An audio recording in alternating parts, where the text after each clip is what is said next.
Right guys, wish me luck. Everything is looking good. So I'm going to start off with going to the petrol station, fill this beauty up with some fuel, and then go to work, come back, go back to the petrol station, and we can see how much it's done and how it compares to the BMW. That's if it starts.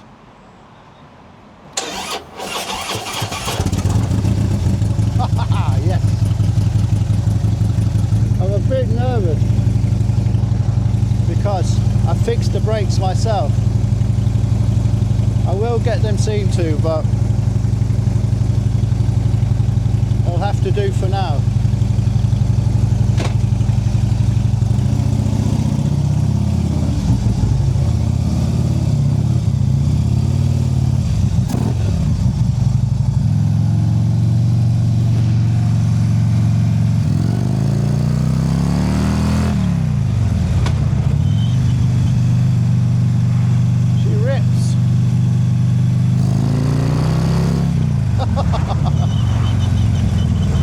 And the brakes work now.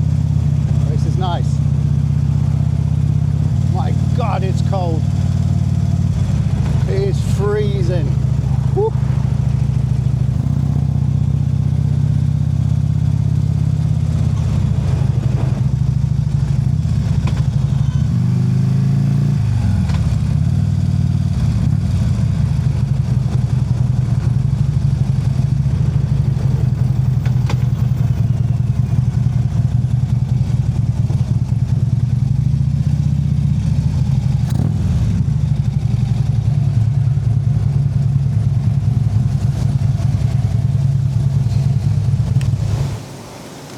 Right, so it's a bit weird. It's still saying that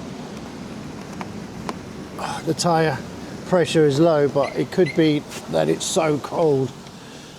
Obviously, when the tyres are cold, the pressure is lower inside the tube, and maybe the bike is registering that as low tyre pressure. We'll give her the good stuff, high power.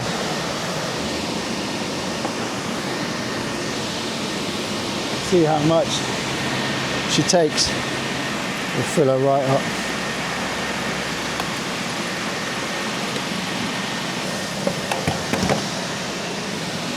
And that's 19 pound, 11 litre and 50. The 11 litres and 50 is the important bit, because obviously the price of fuel fluctuates significantly in this country due to geopolitical events around the world. Number 4, please.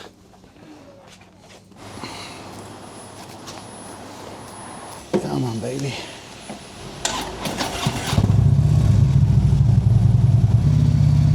If the low tyre pressure comes up.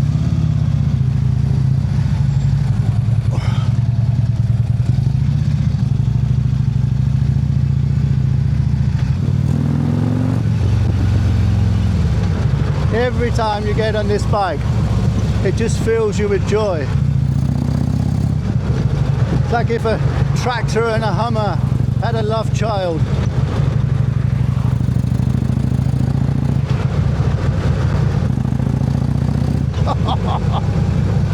Oh my God. But I have to say that the BMW's fairing provides a lot more shelter from the wind and protection. I've got the tall screen on. In the summer I've got a lower screen. But you do get a face full of ice cold winter air.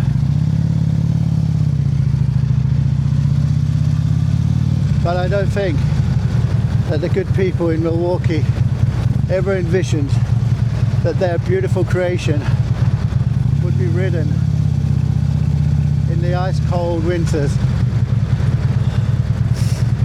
of England. This is most certainly not what this bike was designed for, unlike the BMW, which is designed as an all year round motorcycle. But having said that, I have got a lot of creature comforts if I reach down here, I can put my seat heater on. Got two options.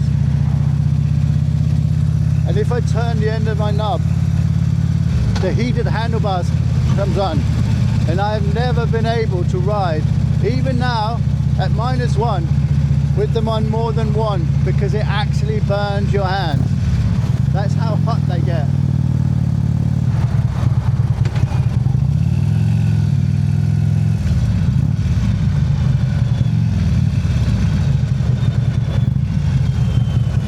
Just testing out the brakes. It worries me that I fixed them.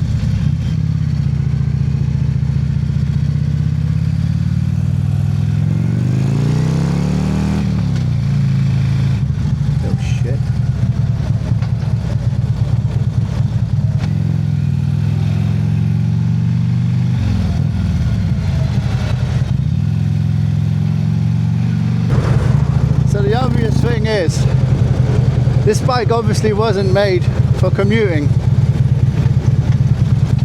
It's what they call a Grand Tourer, but obviously being a Grand Tourer means that it's made for going long distance. So there's a lot of advantages being on a bike like this. For example, I've got heated seats, I've got heated grips, and I got what can only be described as a leather chair, like a leather captain's chair. It is so comfortable. I could literally sit in this seat for hours. But the elephant in the room is obviously, well, the elephant, the actual Electroglide, and the sheer size of it. It weighs over 500 kilos. But when you're on the go, or even when you're just going along really slowly, it's virtually weightless. The bike is so balanced. And I think that's because it comes from a long evolution of working bikes. So in America, the police forces, I think even in some states, parking wardens, use this baby. And each year Harley Davidsons will get feedback on how to improve the bike and how to make it more usable. And each year, going all the way back to the 60s, when this bike was first conceived, it's had little micro changes and sometimes big changes. So everything on this bike is exactly where you want it to be.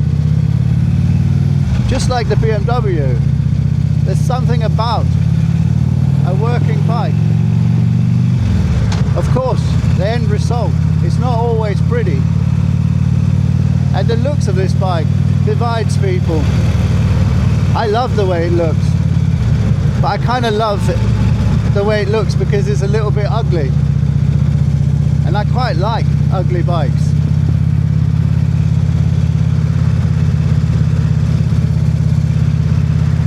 And it's so balanced that you can easily ride it without any hands.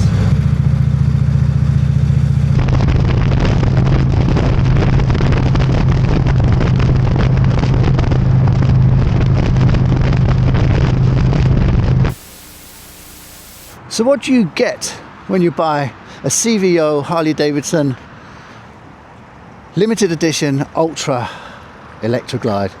Well, you get a lot really. In fact, you pretty much get everything that you can get on a motorbike. You get heated grips. The heated grips are so efficient that even on this really cold, freezing day, I put them to 2 and found it a little bit too hot, and they go up all the way up to 6. So I don't know how cold it would have to be for you to need setting 6. You get beautiful chrome controls, and of course you get the infotainment system. It's quite old now, but it still works brilliantly, and it doesn't actually feel that antiquated, even compared to some of the best systems I've seen.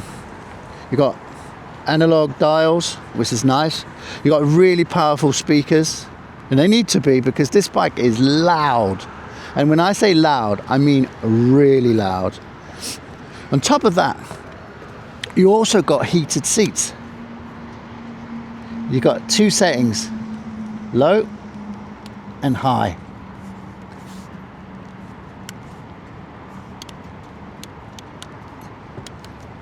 There we go. I can never work out which one is on and off.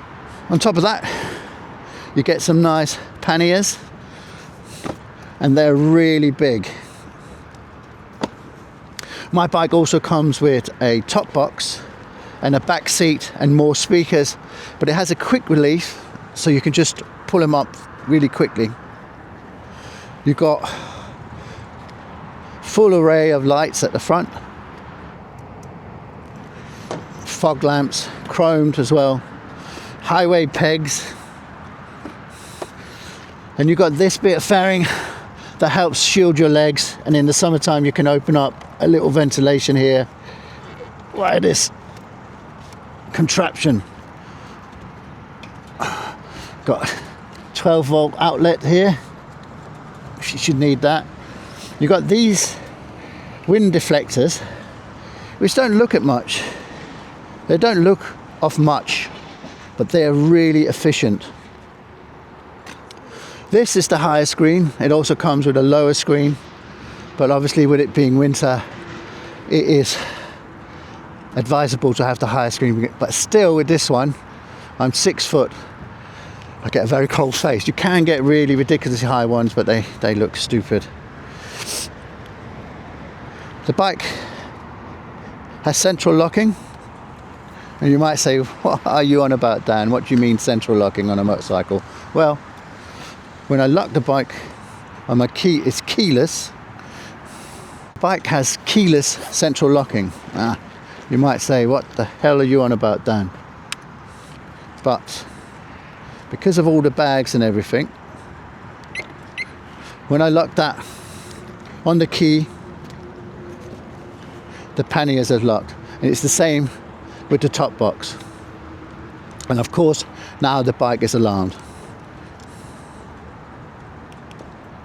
So that is the 2016 CVO limited edition Harley Davidson Screaming Eagle. Muddy and slippery.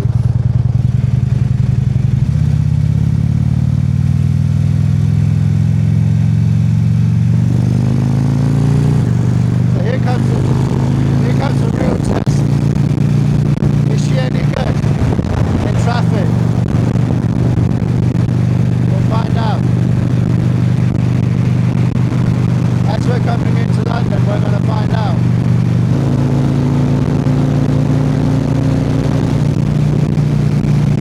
It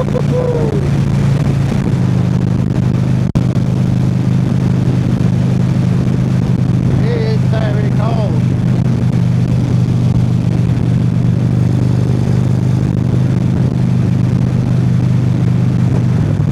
But my butt is nice and warm thanks to the heated seat.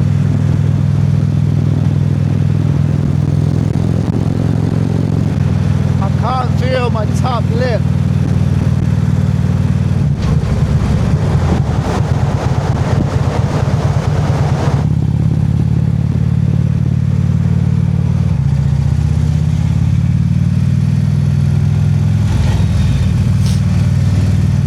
As you can see, filtering is no problem. I think it's down to the weight distribution of this bike. It certainly isn't the size, but if there's room, right? I'm not going too mad because it's so slippery today. Normally I would be a lot more aggressive. This guy is definitely blocking me. He doesn't want me to overtake, which makes no sense, but it is what it is. He's pulled out. I could undertake, but there we go. And now he's pulling out, look. going out there. What a muppet. And now we're going to block him in. Block him, block him, block him. Block him. See? Two can play at that game.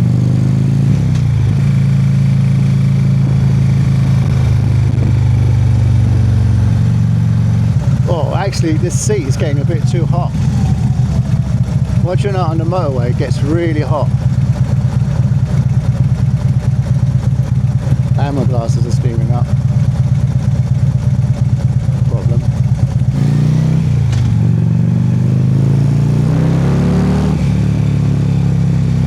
You'd think that this bike should not be able to handle as well as it does.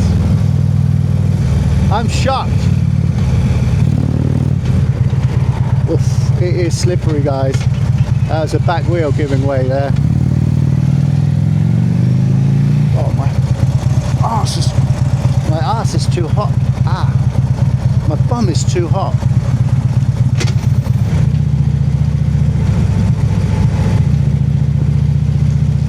Again, I'm just going a little bit slower today than what I usually would, because it is greasy and people just pull out in front here, so I have to be able to look like that. You have to be able to stop on the dot.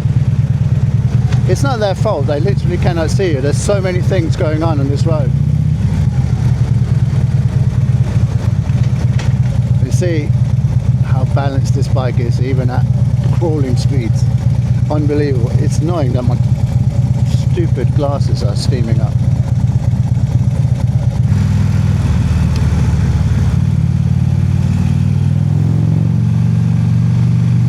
You have to be careful here because the cars that are turning are just pulling into this lane. Sometimes they come into your lane here.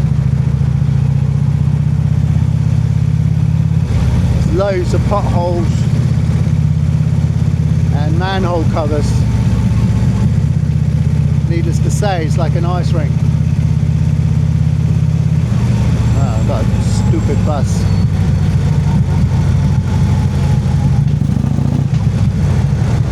We can sneak with him. Is he going to go in? Yeah, he's going to go in. Well, we'll go around.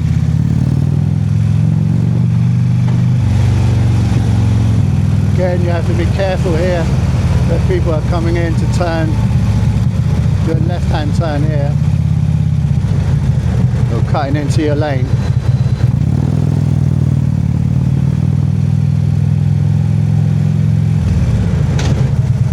Executive limo. It doesn't look very executive or VIP. It's a very dangerous junction. People don't have a clue what they're doing. That's just to get completely out of the way. Have to be a bit careful down here. There's always cops. There's some bodyguards standing on the door there. Kind of cool. I love London. Look at these houses. Apparently Anthony Joshua lives down here. There's the police. Armed police, always there, 24/7. If this channel ever makes it big, I'm going to buy a house here and then we're going to have a party with every single one of you who subscribe to my channel. How about that for a deal?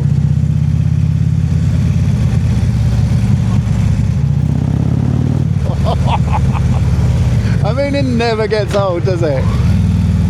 Or does it? It maybe gets old for everyone else. Oh, what a glorious bike. And then she just becomes completely like a scooter, 50cc scooter.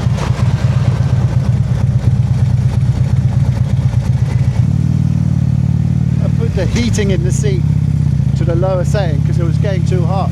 I don't know if this bike was made for Arctic exploring, but that heated handlebars and the heated seats are so hot.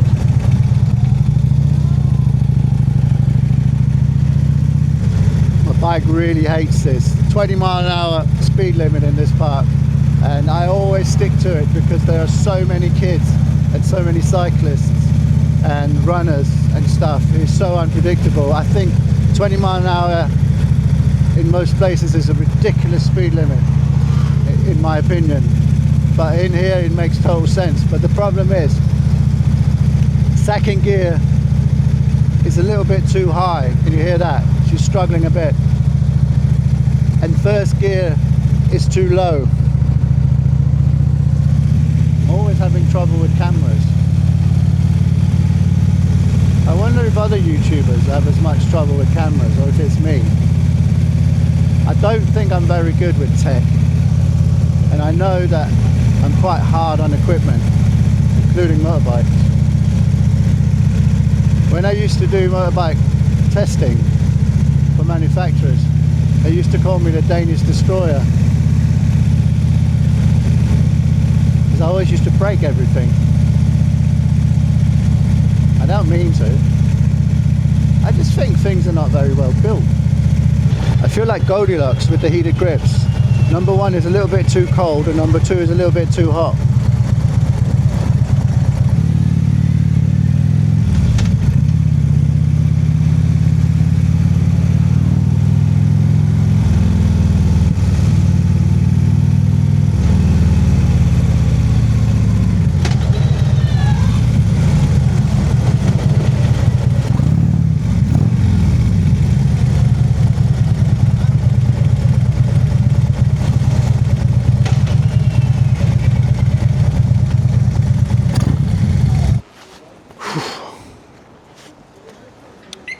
So we made it in here, and I have to say I am completely blown away by the performance of this Electroglide. I thought that the Screaming Eagle, being a more powerful engine, was going to be more difficult in traffic, but it turns out she is as nimble as a scooter. You can filter in and out of traffic. Of course, you can't get away from the size of the bike. It has a certain volume, and if the gap ain't big enough, well, as you can see, it just ain't big enough. But you know what they say, a lady in the living room, a cook in the kitchen, and well, you guys know the saying. I think this bike is everything you would ever want it to do. It does everything better than I expected. It's more comfortable, it's faster, it performs better. I'm just completely blown away. But is it a good commuter bike? No, obviously not, because this is a very, very expensive bike and it's limited edition. And look at it, acres of chrome. And you can already see, just from riding that little bit in the winter, how pitted it is. And if you do a commute every single day on this bike, it simply won't hold up. It's not going to break down on you, don't get me wrong, it's built really well. The engine is reliable and all the parts, but it's going to deteriorate so fast and literally be, well, worthless within a couple of years. So obviously in real life you will not be able to use this bike for commuting in the winter. She will remain an exotic creature that you take out in the weekends. But performance wise, she could do it.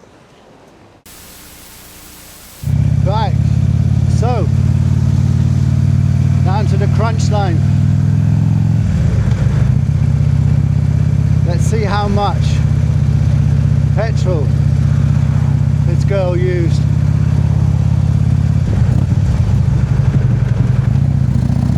Right guys, so we're back to the exact same place where the journey started, at the petrol station. Let's see how much petrol she's used on this commute. So we know that it's 55 miles from this spot to my work and back. 13.07, so £13 and 7p, and that's 7.88 litres of fuel. Petrol stations in the UK or many petrol stations in the UK won't allow you to fill up the bike while you're sitting on it, especially Shell petrol stations. So you have to fill it up. Unfortunately, there's no centre stand on this bike, so she's on a side stand. So I think I could probably get a little bit more petrol in the tank, but there you go.